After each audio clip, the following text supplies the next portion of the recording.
الحمد لله وسلام على عباده الذين اصطفى اما بعد فاعوذ بالله من الشيطان الرجيم بسم الله الرحمن الرحيم لتجدن اشد الناس عداوة للذين آمنوا اليهود والذين اشركوا ولتجدن اقربهم مودة للذين آمنوا الذين قالوا انا نصارى ذلك بأن منهم قسيسين ورهبانا وأنهم لا يستكبرون وإذا سمعوا ما أنزل إلى الرسول ترى أعينهم تفيض من الدم مما عرفوا من الحق يقولون ربنا آمنا فاكتبنا مع الشاهدين وما لنا لا نؤمن بالله وما جاءنا من الحق ونطمع أن يدخلنا ربنا مع القوم الصالحين فأصابهم الله بما قالوا جنات تجري من تحتها الأنهار خالدين فيها وذلك جزاء المحسنين والذين كفروا وكذبوا بآياتنا أولئك أصحاب الجحيم۔ سورہ مائدہ کی کچھ آیات میں نے آپ کے سامنے پڑھی ہیں۔ قرآن مجید کو پڑھتے ہوئے کچھ لوگوں کو ایک اشکال پیش آتا ہے کہ وہ قرآن مجید میں دیکھتے ہیں کہ اللہ تعالیٰ یہود اور نصارہ کے لوگوں کی بھی کچھ تعریف کرتا ہے کہ اہل کتاب سارے برابر نہیں ہیں، کچھ ان میں سے ایسے ہیں، اور ان کے اجر کا بھی ذکر کرتا ہے کہ ان کا ثواب ضائع نہیں ہوگا، اللہ انہیں انعام دے گا۔ تو اس سے بڑی گمراہی پیدا ہو جاتی ہے۔ ایمان میں رسالت جو دین کی جڑ ہے کہ رسول کو مانے بغیر کوئی نیکی قبول نہیں، اس سے وہ پھر جاتے ہیں۔ ان کے ذہن میں آتا اللہ تو کہتا ہے کہ اہل کتاب میں سے بھی اچھے لوگ ہیں، وہ ایسے ہیں ایسے ہیں۔ یہ سمجھنے کی بات ہے۔ میں وہ آیت سورہ آل عمران کی بھی پڑھوں گا، مگر یہ بات یاد رکھنے کی ہے کہ یہ صرف ان کی پچھلی حالت کی وجہ سے انہیں اہل کتاب کہا جاتا ہے۔ بہت غور طلب یہ بات ہے۔ اب نہیں وہ اہل کتاب، مگر اہل کتاب میں سے آئے، اس لیے ان کو سابقہ حالت کی وجہ سے کہہ دیا جاتا ہے کہ وہ اہل کتاب میں سے تھے، اس لیے وہ سارے اہل کتاب برابر نہیں، کچھ ان میں سے ایسے بھی ہیں جو نکل آئے ہیں ان میں سے۔ یہ ایسے ہی ہے جیسے کہیں کہ کوئی مسلمان اگر مرتد ہو جائے، یہ فکرہ بولیں بھئی مسلمان اس کو ہم کہتے ہیں پہلی حالت کی وجہ سے، مگر ورنہ جب وہ مرتد ہو گیا مسلمان تو نہیں ہے، اس لیے مسلمان مرتد ہو جائے کا معنی آپ نے یہ نہیں کہ وہ اب بھی مسلمان ہے، مسلمان تھا۔ اس لیے قرآن مجید نے یہ بات جو ہے نا کھول کر بیان کر دی کہ جس کی تعریف ہم کرتے ہیں نا یہود نصارہ کی، وہ نہیں ہے جو کفر پر جمے ہوئے ہیں، جو حضور کو نہیں مان رہے۔ یہ بالکل دین کی بنیادی تعلیم ہے کہ رسول کو مانے بغیر اللہ کو ماننا بالکل بیکار۔ جب رسول کوئی آ جائے نا، وہ ایسی بات نہیں کہ کوئی مولوی صاحب ہیں جس کو چاہے کوئی مانے یا نہ مانے، وہ اللہ کا مقرر کیا ہوا حاکم ہے۔ جو اس کو نہیں مانتا اس نے اللہ تعالیٰ کو ہی رد کر دیا، اللہ کی حکومت کا انکار کر دیا۔ صدر نے کسی کو گورنر مقرر کر کے صوبہ میں بھیجا، لوگوں نے کہا ہم نہیں مانیں گے، یا پہلے کو مانیں گے اب نہیں مانتے۔ وہ گورنر کے بھی باغی ہو گئے، خود صدر کے بھی باغی اور نافرمان ہو گئے۔ اللہ کو مانتے تو اللہ جب بھیج رہا ہے تو کیوں نہیں مانتے؟ تو جب قرآن مجید یہ بات کہتا بار بار کہ یہ یہود اور نصارہ حضور کو اس طرح پہچانتے ہیں جس طرح بیٹوں کو پہچانتے ہیں، اب پہچاننے میں تو کسر رہی نہیں۔ اب جو نہیں مانیں گے کوئی یہ تو کہہ ہی نہیں سکتا کہ انہیں خبر نہیں، بیٹوں کی طرح پہ اب تو وہ بالکل پکے کافر ہیں۔ اولئک هم الکافرون حقا۔ اس لیے قرآن مجید کے ایسے مقامات جو ہیں ان کو اچھی طرح پڑھنا چاہیے کہ وہ پہلی حالت کی وجہ سے۔ اب دیکھیں سورہ آل عمران ہے جس کی اس آیت سے لوگ مغالطہ کھاتے ہیں، اس کے آخر میں کیا اللہ نے جن کی تعریف کیا بتا تو دیا کہ وہ قرآن کو بھی مانتے ہیں، صرف پہلی کو نہیں مانتے۔ یہ بالکل قرآن مجید کا سورہ جو آل عمران ہے اس کے آخر کی آیت سے پہلی آیت، وَإِنَّ مِنْ أَهْلِ الْكِتَابِ لَمَنْ يُؤْمِنُ بِاللَّهِ وَمَا أُنزِلَ إِلَيْكُمْ وَمَا أُنزِلَ إِلَيْهِمْ۔ یہ بات نظر میں رکھ کر پھر اس آیت پہلی کو پڑھنا کہ اہل کتاب میں سے ایسے لوگ ہیں جو اللہ کو مانتے ہیں اور اس کتاب کو مانتے ہیں جو مسلمانوں تمہاری طرف نازل کی گئی ہے، اور اس کتاب کو بھی مانتے ہیں جو ان کی طرف اتاری گئی۔ کہا اہل کتاب ہی ہے کیونکہ ان میں سے آئے، جو مشرکین میں سے آئے انہیں کہا جائے کہ امیین میں سے آئے، وہ پہلی بات ہے۔ اب وہ جو ہے مومن ہے، مگر چونکہ ان میں سے آئے اس لیے سابقہ حالت کی وجہ سے انہیں کہہ سکتے ہیں کہ عیسائی اگر اسلام لے آئے تو یہ اجر ہے، جب اسلام لے اب نہیں عیسائیوں میں سے آیا، اس لیے سابقہ حالت کی وجہ سے کہیں گے۔ اللہ کہہ رہا کہ اہل کتاب میں سے ایسے لوگ ہیں جو اللہ کو بھی مانتے ہیں، جو تمہاری طرف اترا اس کو بھی مانتے ہیں، جو ان کی طرف اترا تھا اس کو بھی مانتے ہیں۔ ان کی تعریف ہے خاشعین للہ، یہ اللہ کے سامنے جھکنے والے لوگ ہیں، ان کے اندر ذرا تکبر استکبار نہیں۔ یہ نہیں کہتے کہ ایک ان پڑھ قوم میں سے رسول آ گیا ہم اس کو کیا مانیں۔ قرآن مجید میں ان کے انکار کی سب سے بڑی وجہ یہی بیان ہوئی ہے کہ جب بیٹوں کی طرح پہچانتے تھے مانا کیوں نہیں؟ مانا صرف اس لیے نہیں کہ یہ صدیوں سے پیشوا چلے آ رہے تھے، لوگ ان کا احترام کرتے تھے، موسیٰ علیہ السلام کی گدی پر بیٹھے ہوئے تھے، مذہبی پیشوا انہیں لوگ مانتے تھے، اہل کتاب۔ اب عرب کے لوگ جو تھے تو یہ نفرت سے امیین کہتے تھے، امیین کا لفظی معنی تو انپڑھ ہی ہے، مگر ان کی زبان میں صرف انپڑھ نہیں تھا، یہ اس کو بہت حقارت سے کہتے تھے کہ یہ لوگ ان کے پاس کیا علم، تو ہم اہل کتاب کے پاس، یہ جاہل ہیں، بالکل جس طرح اچھوت کہتے ہیں نا ہم ناپاک جنٹائل، یہ بالکل اللہ کے مردود اور ناپاک لوگ ہیں، ان میں سے رسول آ گیا ہم اس کو مانیں، کم وقت تکبر میں مبتلا تھے۔ تو اللہ فرماتا ہے کہ اہل کتاب میں سے جن کے اندر تکبر نہیں تھا، خاشعین للہ، وہ اللہ کے سامنے جھکنے والے تھے۔ انہوں نے کہا کیا بات ہوئی، موسیٰ کی امت سے آیا یا اسماعیل علیہ السلام، جب اللہ نے بھیجا ہم تو اللہ کے آگے جھکنے والے، لا یشترون بآیات اللہ ثمنا قلیلا، اور فرمایا نہ تکبر ہی تھا نہ وہ دنیا کے مفادات کے پجاری تھے، یہ سمجھتے گدیاں ختم ہو جائیں گی، نذرانے کہاں سے ملیں گے، وہ لالچی بھی نہیں تھے۔ ان کا ذکر کیا کہ اہل کتاب میں سے وہ لوگ، یہ آیت آپ نکال کر ضرور پڑھیں، اللہ کو بھی مانتے ہیں، جو تمہاری طرف اترا اس پر بھی ایمان رکھتے ہیں، جو ان پر اترا، جب حضور کی طرف جو کچھ اترا اس کو مان کر پھر اہل کتاب کیا رہے، وہی تو مومن ہو گئے کہ پہلی کتابوں کو بھی مانتے تھے، حضور کو بھی مان لیا۔ اولئک لہم اجر عند ربہم، صرف یہ لوگ ہیں اہل کتاب میں سے جن کے لیے اللہ کے ہاں اجر ہے، بالکل انہیں پورا ثواب ملے گا۔ ان اللہ سریع الحساب، کوئی دیر نہیں لگے گی اللہ کو حساب کرتے، جلدی مل جائے گی۔ تو انہی لوگوں کا حال بیان کیا اللہ نے جب اہل کتاب کی مذمت کی۔ اب میں وہ پچھلی آیت کی طرف آتا ہوں کہ برا کہا کہ یہ ایسے ہیں، ایسے ہیں، بے ایمان ہیں، بددیانت ہیں، انبیاء کے قاتل ہیں، تو ساتھ ہی پھر جو ان میں سے نیک نکل آئے تھے ان کی تعریف بھی کریں گے کہ ایسا نہ ہو کہ لوگ سارے سمجھیں کہ یہ تو سارے اہل کتاب پھر گندے ہی گندے، لیسوا سوا، سارے برابر نہیں ہیں، وہ بھی کم بخت ہیں جو کافر رہ گئے ایسے، مگر ایسے بھی ہیں میرا اہل الکتاب امۃ قائمہ، یہی جن کی آخر میں جا کر وضاحت کہی جو حضور کو مان گئے تھے، ان میں سے ایک گروہ ایسا بھی نکل آیا یتلون آیات اللہ آناء اللیل، وہ رات کے وقت تہجد پڑھتے، ایسے نیک ہو گئے اسلام لا کر کیا وہ راتوں کو جاگتے ہیں، اللہ کا کلام پڑھتے، وہ ہم یسجدون، سجدے کرتے، یؤمنون باللہ والیوم الآخر ویأمرون بالمعروف وینہون عن المنکر ویسارعون فی الخیرات۔ ان کو شاباش دی ہے کہ اگرچہ تھوڑے آئے ہیں ادھر سے، چھوٹی جماعت آئی، مگر بہت نیک لوگ ہیں، یہ اللہ کو مانتے ہیں، آخرت کو مانتے ہیں، نیکی کا حکم دیتے ہیں، برائی سے روکتے ہیں، نیکیوں میں ایک دوسرے سے آگے نکلے، اولئک من الصالحین، یہ نیکوکار، وما یفعل من خیر فلن یکفروا، یہ جو نیک کام کریں گے بالکل ان کا انکار نہیں کیا جائے گا، واللہ علیم بالمتقین، اللہ کو پتہ ہے کون اس سے ڈرنے والے ہیں۔ تو یہ لوگ جو ہیں جن کو کہا کہ برابر نہیں، یہ وہ گروہ ہے جو اسلام میں آ گیا، ان کا بعد میں کہا کہ ان میں سے جو اللہ کو مانتے ہیں، قرآن کو مانتے ہیں، پچھلی کتابوں کو، ان کے لیے اجر ہے۔ تو یہی ذکر یہاں سورہ مائدہ کا، یہاں بھی تعریف کی ہے کہ تم دیکھو گے کہ سب لوگوں سے بڑھ کر اہل ایمان کے دشمن یہود ہیں اور مشرک، اور سب سے زیادہ جو اہل ایمان سے محبت کے قریب لوگ ہیں وہ ہیں جو کہتے ہیں کہ ہم نصارہ ہیں۔ یہی آتے ہیں، کئی مرتبہ میں نے سنا کئی بڑے بڑے افسر کہتے ہیں دیکھا عیسائیوں کی تعریف کی ہے، یہ اس وقت کے عیسائی تھے، یہ نہیں کہ یہ قیامت تک کی بات ہے، نہیں، یہود اور مشرکین اس وقت سب سے بڑے دشمن تھے اسلام کی، اور رسول اللہ کا جن لوگوں نے احترام کیا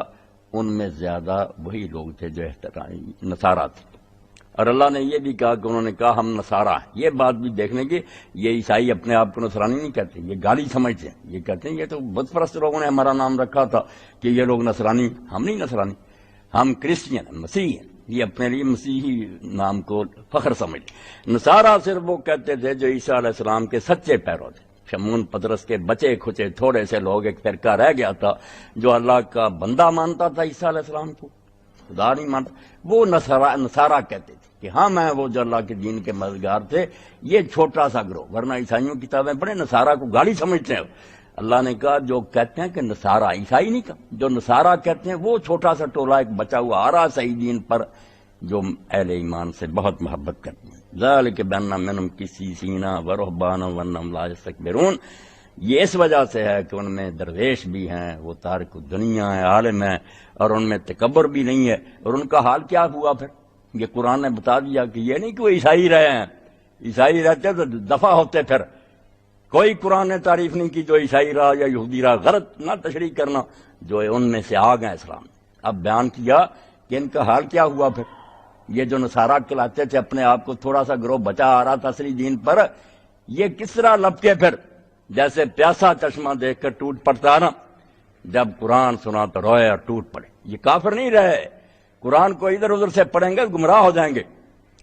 بالکل وہ بات جو میلہ خدا شناسی میں مولانا محمد قاسم نانوتوی رحمۃ اللہ نے کئی بنیادی، اس کو ذہن سے کبھی نہیں نکلنے دینا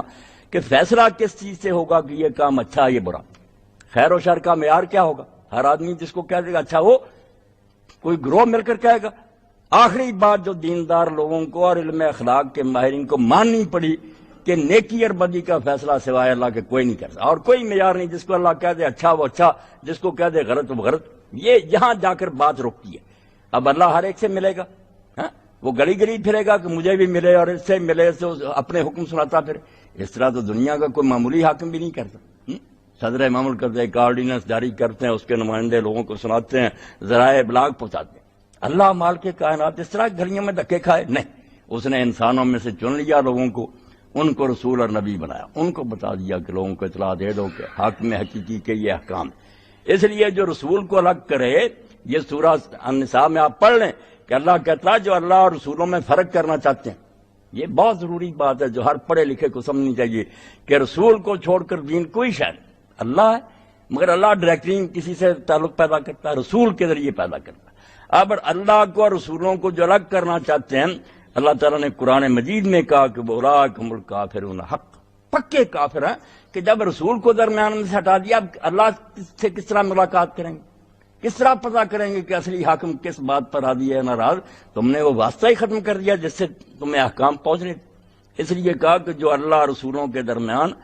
فرق کرتے ہیں اور درمیان کا راستہ نے، پکے کافر، یہ بالکل اسلام کا ان کے تعلق ہی۔ اور رسول کریم علیہ السلام نے اسی لیے واضح اعلان فرما دیا کہ اس اللہ کی قسم ہے جس کے ہاتھ میں میری جان ہے، جس یہودی اور عیسائی نے میرا سن لیا اور پھر ایمان نہیں لایا، وہ کبھی جنت میں داخل نہیں ہو سکتا۔ اگر رسول کے بغیر بھی جنت ملتی رہے تو دین ہی سارا ختم ہو جائے گا۔ اس لیے جہاں تعریف ہے کسی اہل کتاب کی، کسی عیسائی کی، وہی ہے جو ان میں سے ڈرا گیا۔ وہ پہلے چونکہ نصارہ تھے، اس لیے کہا جاتا کہ نصارہ میں سے کچھ لوگ ایسے ہیں اہل کتاب میں، اب نہیں، اب وہ مان گئے۔ یہ دیکھیں جن کی تعریف کی ہے کہ نصارہ میں درویش ہیں، وہ متکبر نہیں، کیا ہوا حال ان کا پھر؟ وَإِذَا سَمِعُوا مَا أُنزِلَ إِلَى الرَّسُولِ، 7واں پارہ شروع ہوتا کہ جب انہوں نے سنا اس کلام کو جو رسول کی طرف اتارا گیا، قرآن، ہاں۔ اور اس کا ایک نمونہ تو لوگوں نے حبشہ میں دیکھا کہ نجاشی کے دربار میں جب حضرت جعفر رضی اللہ تعالیٰ نے قرآن مجید پڑھا سورہ مریم، تو نجاشی تخت پر بیٹھا ہوا۔ اب کفار نے عمرو بن العاص کو اور ان کے ساتھ دوسرے کو بھیجا تھا کہ ان لوگوں کو واپس لاؤ، تو پھر طائف لے کر گئے، پادریوں کو بہت سارا نوازا، ان کو اپنے ساتھ گانٹھا، امیروں وزیروں کو سارے ساتھی ہو گئے کہ ہم کہیں گے بادشاہ کو کہ نکالو انہیں۔ ان کو اپنے ہاتھوں میں لے لیا، پھر بادشاہ کے دربار میں گیا اور کہا کہ یہ لوگ ہیں جو بھاگ آئے ہیں، انہوں نے باپ دادے کا دین بھی چھوڑ دیا ہے، آپ کا دین بھی نہیں قبول کیا، ایک نیا ہی دین نکالا ہے۔ تو قوم کے سرداروں نے ہمیں بھیجا، قوم کے سردار جاتے رہتے حبشہ سے، بادشاہ سے ان سے تعارف تھا، ہمیں انہوں نے بھیجا واپس بھیجو۔ اور درباری بھی بولے کہ ہاں جناب، لوگ جانتے ہیں اپنے لوگوں کو، انہیں زیادہ بہتر پتہ ہے، آپ نکالیں ان کو، دے دیں۔ بادشاہ نے کہا اتنے ملک تھے، ساری دنیا کی بادشاہیوں کو چھوڑ کر یہ میری سلطنت میں آئے ہیں، تو یہ حکومت کا کوئی صحیح طریقہ ہوگا کہ میں ان کی بات سنے بغیر ان کے حوالے کر دوں؟ میں حکمران ہوں گا یا بیوقوف ہوں گا؟ خبردار کوئی نہ بولے، میں ان کا بیان بھی سنوں گا،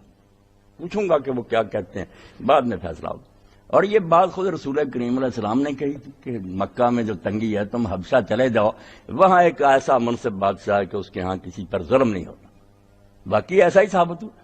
اب اس نے جب پیغام بھیجا اور حبشہ کے مہاجرین کو اطلاع ملی کہ دربار میں صبح بلایا گیا اور پوچھا جائے گا دین کے بارے میں، تو سارے لوگ ڈر گئے کہ یار وہاں سے تو جان چھڑا کر بھاگے تھے، اب ہے تو یہ بھی عیسائی، ہمارا ان سے بھی اختلاف ہے، تو یہ تو کوئی مصیبت نہ بن جائے۔ پھر سب نے یہ کہا کہ جو جی چاہے ہو، وہی بات کہنی جو اللہ کے رسول نے ہمیں سکھائی ہے، ہم مداہنت نہیں کریں گے، نہ کچھ چھپائیں گے۔ گئے حضرت جعفر الطیار جنہوں کو نمائندہ بنایا تھا، وہ کھڑے ہو گئے، انہوں نے بادشاہ کے سامنے ساری صورتحال واضح کی کہ ہم کیا تھے، کتنی گمراہی میں مبتلا تھے، جو مردار کھاتے تھے، ماں کے ساتھ سب بتایا، بتوں کی پوجا۔ ہم میں سے ایک شخص اللہ نے رسول بنا کر بھیجا جس کے خاندان کو بھی جانتے ہیں، اس کے حسب نسب کو جانتے ہیں، اس کی ساری زندگی کو جانتے ہیں، کبھی کسی نے اس کو جھوٹ بولتے نہیں دیکھا۔ یہ چیزیں وہ نیکی کی بتاتا۔ اب بادشاہ نے کہا کہ وہ کلام سناؤ جو اس پر اترا۔ یہ اللہ تعالیٰ نے اس کی کیا ذکر کیا کہ یہ ہاتھوں مگر مومن مرانا ہے۔ حضور کو اللہ نے اطلاع دیا، آپ نے نماز جنازہ غائبانہ اس کی پڑھی۔ حال کیا ہوا پھر جب حضرت جعفر پڑھتے گئے، آنسو بہتے گئے اس کے۔ اور بعد میں اس نے کہا کہ جس جگہ سے انجیل آئی تھی وہاں سے یہ کلام آیا، اسی خدا کا کلام ہے جس کا کلام انجیل تھی، اسی ایک چشمہ سے یہ دونوں چیزیں آئی ہیں، بالکل اللہ کا دین ہے۔ تو میں اطمینان سے میرے ملک میں رہو، میں نہیں تو میں نکالوں۔ انہوں نے پھر شوشہ چھوڑا اگلے دن کہ نہیں، بادشاہ سلامت اللہ ان کی باتوں میں آ گئے، وہ تو عیسیٰ علیہ السلام کو بہت برا کہتے۔ اب ان کے ذہن میں تھا جب یہ مسلمان کہیں گے وہ اللہ کا بندہ ہے تو نجاشی تو آگ بگولا ہو جائے گا، یہ اللہ کا بیٹا مانتے، اللہ بشر، جیسے ہم مسلمانوں میں سے کوئی بیوقوف رسول اللہ کو بشر کہتے معاذ اللہ، وہ توہین سمجھتے۔ انہوں نے کہا یہ شوشہ جو کام دے گا۔ اب اس کی بھی خبر مسلمانوں کو ہو گئی، مگر انہوں نے اس وقت بھی صحیح بات کی۔ حضرت جعفر رضی اللہ صاحب کا کہ ہمارے رسول نے ہمیں بتایا کہ وہ اللہ کا بندہ تھا، رسول تھا، اللہ کے حکم سے بغیر باپ کے کنواری سے پیدا ہوا، اللہ کے اس پر انعام تھے، مگر تھا وہ بندہ رسول۔ تو پادری جو تھے اور درباری انہیں اس طرح نتنے پھلائے اور بہت رنج سے دیکھا، غصے میں آئے، مگر نجاشی نے ایک تنکا اٹھایا، اس نے کہا عیسیٰ علیہ السلام نہ اس سے ایک تنکا برابر زیادہ تھا نہ اس سے کم تھا، اتنا ہی تھا جتنا ان لوگوں نے کہا۔ اس کا جنازہ غائبانہ حضور نے پڑھا، کیونکہ ایسے ملک میں مرا کہ قوم نہیں ایمان لائی، بیچارے کو اسی طرح دفن کر دیا، وہ ان کو بدل نہیں سکا، تنہا مسلمان تھا، ورنہ اور نہیں کسی کا پڑھا۔ تو اللہ نے یہاں قرآن میں کہا یہ ہے وہ اہل کتاب جن کی تعریف کی ہے، وَإِذَا سَمِعُوا مَا أُنزِلَ إِلَى الرَّسُولِ، کہ جب انہوں نے سنا اس کلام کو جو رسول کی طرف اتارا گیا، قرآن مجید، تَرَىٰ تَفِيضُ مِنَ الدَّمِ، تو تم نے دیکھا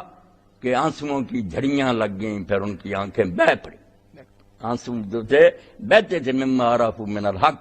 کیونکہ انہوں نے حق کو پہچان لیا کہ یہ تو وہی نبی ہے جس کی خبر عیسیٰ علیہ السلام دے گئے، موسیٰ علیہ السلام جس کی منادی کرتے رہے، وہ دین آیا کہ پورے ہو گئے تورات کے وعدے، خدا نے آج ایفا کر دیے اس رات کے وعدے۔ رسول اللہ پیدا ہوا تو کہہ رہے ہیں نا حفیظ کہ وہ سارے وعدے جو نبی کرتے آ رہے تھے پورے ہو گئے، دنیا نے دیکھ لیا، خوشی منائی کہ وہ آخری پیغمبر آ گئے، بدقسمت لوگ اکڑ گئے۔ یقولون ربنا آمنا فاکتبنا مع الشاہدین، یہ ایمان لانے والے نصرانی جو تھے ان کا ذکر کیا کہ کیا حال ہوا، پھر انہوں نے جب پہچان لیا تو دہائی دے اٹھے، پکار اٹھے، ربنا آمنا، اے ہمارے رب ہم ایمان لے، مان لیا واقعی سچا نبی ہے، سچی کتاب ہے، فاکتبنا مع الشاہدین، اب تو ہمیں لکھ دے ان لوگوں کی فہرست میں جو حق کی گواہی دینے والے، حق کا اعلان کرتے۔ اس سے شاہدین کا معنی بھی سمجھ آ گیا۔ رسول کریم علیہ السلام کو اللہ قرآن میں کہتا کہ رسول تم پر گواہ ہے، تم امتوں پر گواہ ہو۔ اب ہم میں سے ایک گروہ نے غلطی سے یہ مان لیا کہ گواہ جو ہوتا وہ حاضر ناظر ہوتا، حضور حاضر ناظر ہے، قرآن کے ایک لفظ سے غلطی کھا گئے۔ اب شاہدین تو وہ سارے کہہ رہے، جو ایمان لائے نصرانی روتے ہیں، وہ کہتے ہیں اللہ ہم نے اس دین کو مان لیا، فاکتبنا مع الشاہدین، ہم کو گواہی دینے والوں کے ساتھ لکھ دیں۔ تو گواہی کا معنی ہمیشہ وہی نہیں کہ دیکھی ہوئی بات بیان کرتے رہنا، اعلان کرنا، تبیین اور اظہار۔ جب اعلان حق کرتا، گواہ بھی کیوں گواہ، کہ جو سچی بات اس کے علم میں ہوتی ہے وہ بیان کرتا۔ اس لیے گواہ کا اصل معنی جیسے ہم کہتے ہیں اشہد ان لا الہ، گواہی نہیں دینے کا معنی، اس کا اصل معنی ڈکلیئر کرنا چاہیے، پروکلیم، کہ میں اعلان کرتا ہوں، ڈکلیئر کرتا ہوں کہ اللہ کے سوا کوئی الہ نہیں، اپنے عقیدے کا اظہار کرتا ہوں۔ انہوں نے کہا اللہ اب ہم نے حق کو چھپایا نہیں، جب سمجھ میں آ گیا فاکتبنا مع الشاہدین، ہم کو لکھ دے ان لوگوں میں سے جنہوں نے اعلان کہہ دیا کہ یہ سچا نبی اور کتاب سچی، ہمیں ان گواہی دینے والوں میں لکھ۔ وما لنا لا نؤمن باللہ وما جاءنا من الحق، اگر وہ اہل کتاب ہوں گے تو ایمان کیوں نہ لائیں گے؟ جیسے انہوں نے کہا کہ ہمیں کیا ہو گیا کہ ہم کیوں نہ مانیں اللہ کو اور اس شے کو جو اللہ کی طرف سے ہمارے پاس حق آ گئی ہے، اللہ بھی سچا اور اس کی طرف سے حق بھی آ گیا، کیوں نہ مانے؟ وَنَطْمَعُ أَن يُدْخِلَنَا رَبُّنَا، تو دوسری طرف امید یہ لگائیں، آس یہ رکھیں کہ اللہ ہمیں جنت میں داخل کرے گا نیک لوگوں کے ساتھ۔ اور کیسے جنت ملے گی جبکہ ہم نے حق پہچان لیا تو مانے نا۔ تو یہود و نصارہ کے بارے میں جب اللہ بیان کرتا کہ تورات انجیل میں بار بار انہیں بتایا گیا کہ نبی آئے گا، تو اس لیے جب انہوں نے نہیں نہ مانا، آپ سمجھ لیں وہ صرف حضور کے منکر نہیں رہے، اب ہر یہودی اور عیسائی موسیٰ علیہ السلام کا اور عیسیٰ علیہ السلام کا بھی منکر ہے، وہ کافر ہو چکا ہے۔ اللہ کے رسولوں نے کہا تھا محمد آئیں گے اور ان کو ماننا، جب نہیں مانا تو اصل میں وہ صرف حضور کے منکر نہیں رہے، اپنے انبیاء کے بھی منکر ہو گئے۔ اس لیے انہوں نے ایک لوگوں نے کہا کہ ہم کیوں نہ اللہ کو مانیں اور کیوں نہ اس دین کو مانیں جو اللہ کی طرف سے حق آیا ہے، جبکہ ہم یہ امید رکھتے ہیں کہ اللہ ہمیں اپنے نیک بندوں میں داخل کرے۔ فَأَصَابَهُمُ اللَّهُ بِمَا قَالُوا، یہ ہیں بھائی جن کے لیے کہا کہ اللہ نے پھر ان کو انعام دیا، یہ اس کہنے کی وجہ سے جب انہوں نے اعلان کر دیا کہ رسول اللہ سچے ہیں قرآن، تو ایسے نصارہ جو ہیں ان کو پھر اللہ نے انعام کیا دیا، جنات باغ تجری من تحت الانہار، جن کے نیچے نہریں بہ رہی ہوں گی، خالدین فیہا، ہمیشہ رہیں گے، وذالک جزاء المحسنین، اور یہی انعام ہے ان کا جو نیکوکار لوگ۔ والذین کفروا وکذبوا بآیاتنا، جنہوں نے انکار کر دیا اور جھٹلا دیا ہماری آیتوں کو، پتہ چل گیا کہ رسول ہے پھر بھی نہیں مانا، اولئک اصحاب الجحیم، ایسے سب یہود نصارہ دوست پکی۔ اس لیے یہ مسئلہ جو ہے نا، اس بارے میں ذہن میں نے اشارہ کر دیا، ذہن کو کلیئر کرنا چاہیے۔ کہیں تعریف آئے کسی پچھلی امت کی، وہ ہیں کہ جو ان میں شریف لوگ تھے، آ گئے تھے اسلام میں، اللہ نے کہا یہ نہ کہنا کہ ہم ان کو اتنا برا کہہ رہے ہیں تو سب برے ہی ہیں، نہیں، ان بروں میں سے اچھے بھی نکلا ہے، وہ تھوڑے سے ہیں وہ دین کو مان گئے۔ ایسے لوگ تھے جن کو اللہ تعالیٰ نے پھر وعدہ دیا کہ ان کا انعام جو ہے وہ ضائع نہیں ہوگا۔ سورہ آل عمران کی آخری آیت تو پہلی کہ اہل کتاب میں سے ایسے ہیں جو اللہ کو بھی مانتے ہیں، جو تمہاری طرف اترا اس کو بھی مانتے ہیں، جو ان کی طرف اترا تھا، ایسے لوگوں کے لیے اللہ کا وعدہ ہے جو ما انزل الیکم کو نہیں مانتے، جو ہماری طرف اترا وہ نہیں مانتے، وہ اہل کتاب ہیں، ان کے لیے کوئی انعام نہیں، بلکہ ان کا جرم دوسرے لوگوں سے بڑھ کر، جو جاہل اور ان پڑھ قوم میں تھی ان کا تو کوئی عذر ہے کہ وہ حضور کو نہیں پہچان سکی، ان کا کیا عذر، یہ جانتے ہیں سب، اور جاننے کے بعد جو نہیں مانا اس کا ایک نمونہ تاریخ میں آپ دیکھ کر حیران رہ جائیں گے کہ تکبر اور حسد اور دنیا کا لالچ اتنی بری ہے، یہ شاید ایمان سے روک لے۔ اب حضرت صفیہ رضی اللہ تعالیٰ عنہ رسول اللہ کی بیوی، بعد میں ان کے والد چلے گئے تھے خیبر، حضور نے جلا وطن کر دیا بنو نذیر کو، پھر وہاں ہی جنگ سے ہاتھ آئیں، تو یہ خود بیان کرتی ہیں کہ جب حضور صلی اللہ علیہ وسلم مدینہ میں تشریف لائے تو میرے والد اور میرے چچا دونوں حضور کو ملنے گئے کہ مسلمانوں کے پیشوا آئے، حضور کی مجلس میں بیٹھ کر آئے، تو میں سن رہی تھی، میرے چچا نے پوچھا میرے والد سے کہ بھائی جان کیا آپ کا فیصلہ ہے، کیا اندازہ لگایا آپ نے؟ انہوں نے کہا بالکل یہ وہی رسول ہے جس کی خبر عیسیٰ علیہ السلام حضرت موسیٰ علیہ السلام کی، وہی نبی۔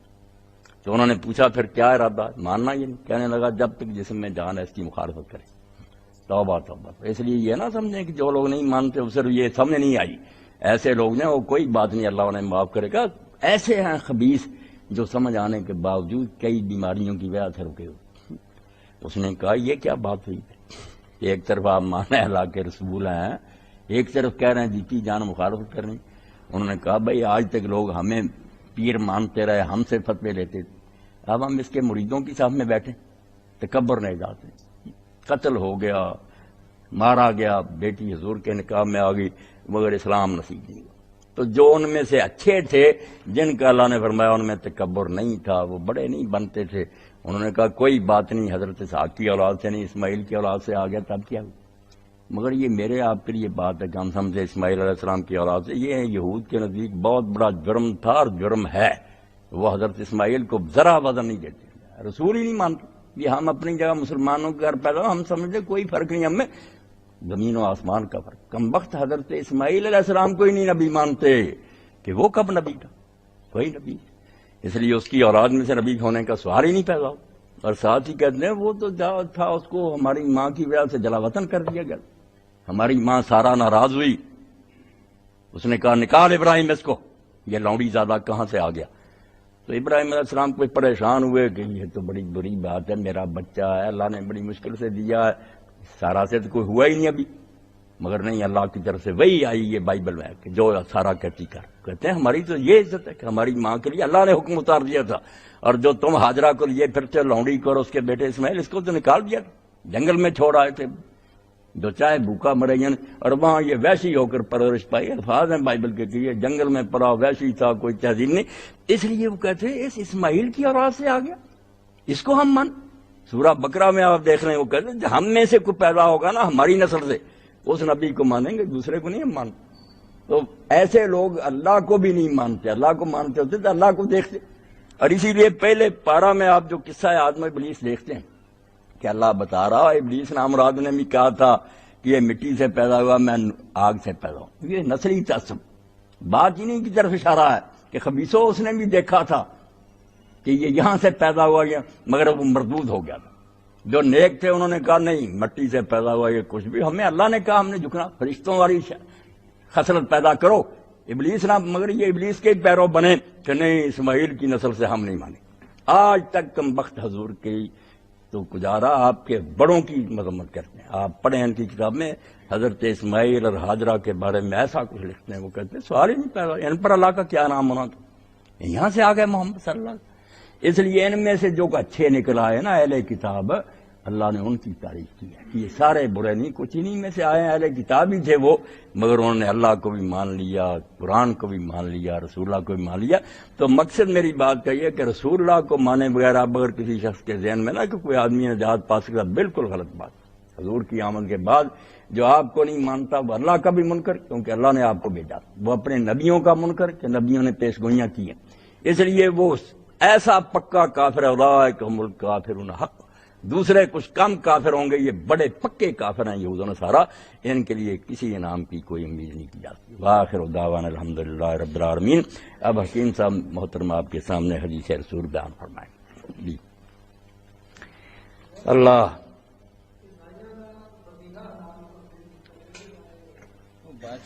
چلو 2 منٹ رہتے ہیں۔ یہود اور نصارہ کا ذریعہ ٹھیک ہے، اللہ تعالیٰ جتنی کسی میں اچھائی اتنا مانتا کہ کچھ امتیں دو سرے سے مشرک ہیں، بالکل اللہ کو مانتی نہیں ہے، شرک، کچھ ہیں کہ ہے تو وہ بھی گمراہ اور بے دین کافر تو انہیں بھی ہر جگہ کہا، مگر اسلام کے قریب ہیں، اللہ ہے، کتابیں ہیں، قیامت ہے، بہت چیزیں مانتے ہیں۔ اور ذبح کرنے کا طریقہ بھی اس وقت ٹھیک تھا، پابندی تو وہی ہے خالد بخش صاحب کہ اللہ کے نام پر ذبح کریں، شرک نہ کریں۔ اس لیے اب نصارہ کا ذبیحہ تو حرام ہے، عیسائیوں کا ہم نہیں کھا سکتے، ان کے بارے میں صاف علم ہے کہ وہ اللہ کے نام پر ذبح نہیں کرتے، جب بھی ذبح کرتے ہیں اعلانیہ کرتے ہیں۔ اگر عربی میں کہیں گے بسم الاب والابن والروح القدس، باپ بیٹے اور روح القدس کے نام پر،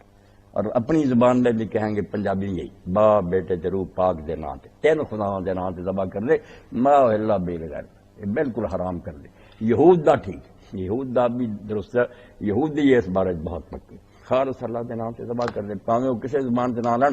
توحید، اور ذبح بھی صحیح رواں کٹ دے۔ یہ تو مشیناں دے کے اس طرح وار دیں، سارے کٹ کٹا کے باہر نکلاؤں گے، جانور مردار ہے، انہوں کا گوشت نہیں یورپ کھانا چاہیے، نہ ان کوئی نصارہ نہ انہوں کا ذبیحہ اسلام کے مطابق بھی ہے۔ آئے